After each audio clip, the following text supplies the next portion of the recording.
There are days that begin quietly, without warning, like the soft breath before a storm. That Thursday morning at Horizon Ridge Academy in Willowdale Springs began just like that. Quiet, ordinary, unaware that life was about to split into a before and an after. The buses arrived in their usual procession, engines coughing out diesel clouds that drifted across puddles left from last night's rain. Doors squeaked open, and students spilled out in waves. Shoelaces dragging, backpacks half-zipped, earbuds in ears, voices overlapping with homework complaints, gossip, and somebody yelling about a test they definitely did not study for. Lockers slammed. Laughter echoed. It was noise, chaos, normal. And then there was Serenity Vale, 13 years old, cinnamon brown skin, eyes like quiet questions. A small girl in a wheelchair was already on campus before the first bell, parked under the flagpole where long shadows stretched across the pavement. Her backpack rested in her lap, zipped neatly, a single blue star keychain hanging from the zipper. It jingled softly whenever the wind passed by. Serenity was born with spina bifida. Doctors told her mother words like limitations, lifelong care, and mobility issues, but forgot to mention strength, humor, intelligence, and a fire invisible to everyone but God. She had a smile that could melt tension, a laugh teachers secretly listened for. In class, she always raised her hand, even though half the time the teacher didn't see her because she sat lower than everyone else. She lived quietly, courageously, without asking to be noticed.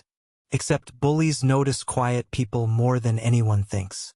That morning, 3 boys noticed her. Jackson Creed, 8th grade football linebacker, tall because life made him that way, smug because people let him be. His family name was painted on the gym wall for donating money years ago. That meant something. It meant teachers ignored the small things. It meant Jackson's jokes were just jokes, even when they weren't funny.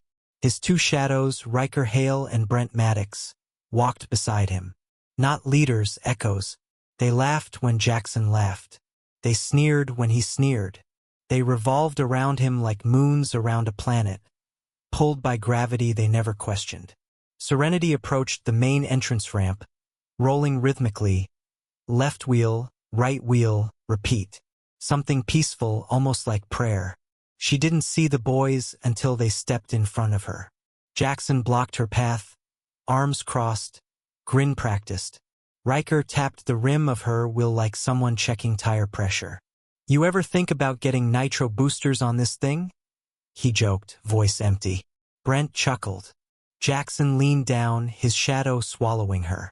"Let's clear a path," he said, but didn't move. Serenity's fingers tightened around the rims. "Please don't," she whispered. Only she heard it. Jackson grabbed the front bar of her wheelchair and lifted just enough to unbalance her, like someone kicking a pebble without thinking. Her world tilted. Books slid off her lap, scattering like startled birds. Serenity hit the pavement on her side. Not bone-breaking, but memory-bruising. For one moment, everything froze. Then came laughter. Not wild laughter, worse, the secure, knowing laughter of people confident they won't be held accountable. A girl gasped but didn't help. A boy whispered, "That's messed up," and kept walking. The hallway monitor stared at her clipboard and missed everything. Serenity didn't cry, didn't scream. She stared up at the sky and whispered, barely louder than a breath, "It doesn't end like this." Nobody heard it, except one person getting off bus number 12. Arielle Storm saw everything. Arielle carried no reputation, no spotlight. She memorized poems on bus rides, braided her cousin's hair every Sunday. She spoke softly, but her silence was not weakness. It was held strength, controlled fire.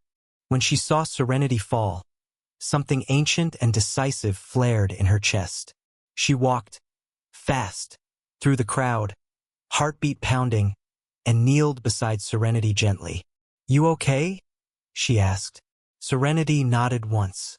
Arielle stood, eyes locking on Jackson's. "Hey," she said calmly. "You think that's funny?" Jackson smirked. Mind your business. It is my business. Students slowed. Heads turned. The air shifted. Jackson scoffed. What? You her babysitter? Arielle didn't respond. She simply helped Serenity back into her chair, slow and respectful. A small act. A monumental message. The hallway monitor finally looked up, too late, asking questions nobody needed. Jackson and his crew slipped away behind smirks, disguising guilt with swagger. But the day had already changed shape, and nobody realized something major was coming. The annual Unity Challenge, a school-wide obstacle and team-building event. Students, teachers, even parents watched. There were races, relays, cooperation games. In homeroom, Arielle approached Ms. Lorraine. I want to compete this afternoon, she said. On Jackson's team. Ms. Lorraine's eyebrows lifted. You sure? Positive. On the field, music pumped through portable speakers, cones dotted the grass, and spring sunlight felt like freedom. Teams were drawn. Jackson, Riker, and Brent stood in red t-shirts, arms crossed, arrogant standard. Then Arielle stepped forward with a clipboard, calm eyes, steady jaw. Final event. Obstacle relay, she said. Winner gets a leadership lunch with the principal, Jackson replied with a smirk. Losers clean the cafeteria for a week, Arielle added. They laughed confidently, unaware. Final round. Obstacle relay. Last challenge, wheelchair push. Serenity waited at the starting line, elbow bandaged, baton in hand. You're pushing her, Arielle told Jackson. Jackson blinked. What? Rules say one rides, one pushes. Riker swallowed. Brent's smile faded. Jackson grabbed the handles anyway. Whistle. Go. Grass. Sweat. Heartbeat. Wheels bouncing over uneven ground. Slow down. Left side. Serenity instructed. Jackson listened. They crossed the final line. Serenity raised the baton. Applause erupted, genuine, surprised. Jackson stood behind her, hands on wheelchair handles, stunned by humility. For the first time in forever, he wasn't smirking. He was learning. Witnesses change everything. Word spread by last bell. That girl in the wheelchair won. Jackson pushed her. They beat everybody. That afternoon, Arielle marched into Principal Rowan Hale's office. I'm not here to get Jackson suspended, she said. I'm here for change. Give Serenity and me 10 minutes at tomorrow's assembly. The principal considered it, then nodded.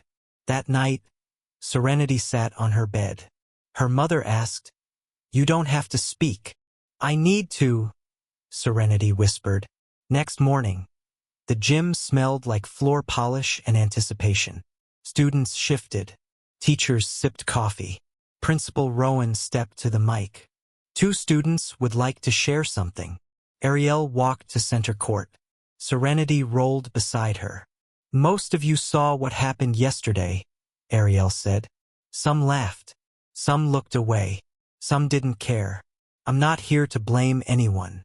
I'm here to ask, what do you do when someone falls? She handed the microphone to Serenity.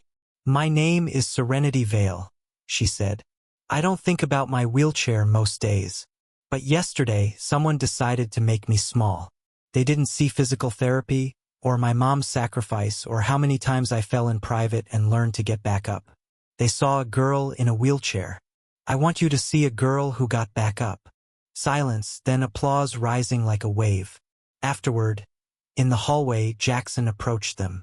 I didn't think it would go that far, he said. I was just messing around.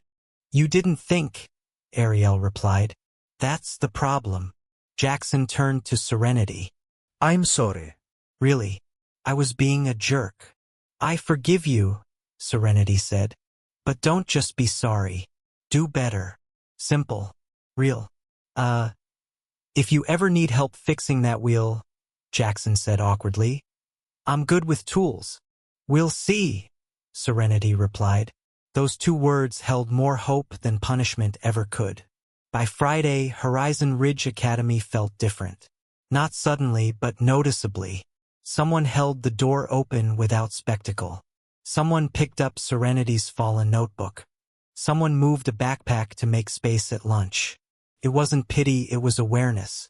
Teachers shifted too. Ms. Lorraine discussed empathy. Coach Ramirez talked teamwork. History class discussed accessibility laws. Principal Rowan launched the Circle, a monthly student forum for conversation, listening, disagreement, and growth. Serenity and Arielle were first to attend. Jackson came too. He didn't speak, he listened. Sometimes listening is step one. Spring strengthened. A mural appeared above lockers, painted by students. A girl standing. A girl in a wheelchair. Words above them. Respect doesn't ask permission. Time passed. Phones changed. Lockers changed. Teachers retired. The mural faded, but the story didn't. New students whispered, "Did you know a girl once got pushed here? Did you know someone stood up?" Serenity grew. High school, graduation, scholarships, poetry, purpose.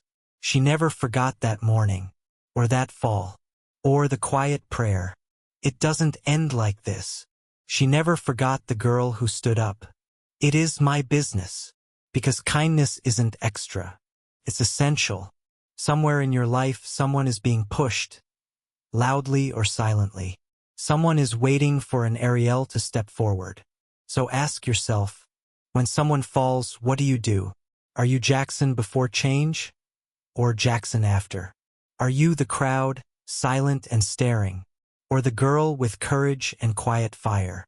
Strength doesn't always roar. Sometimes it rolls. Sometimes it whispers. It doesn't end like this.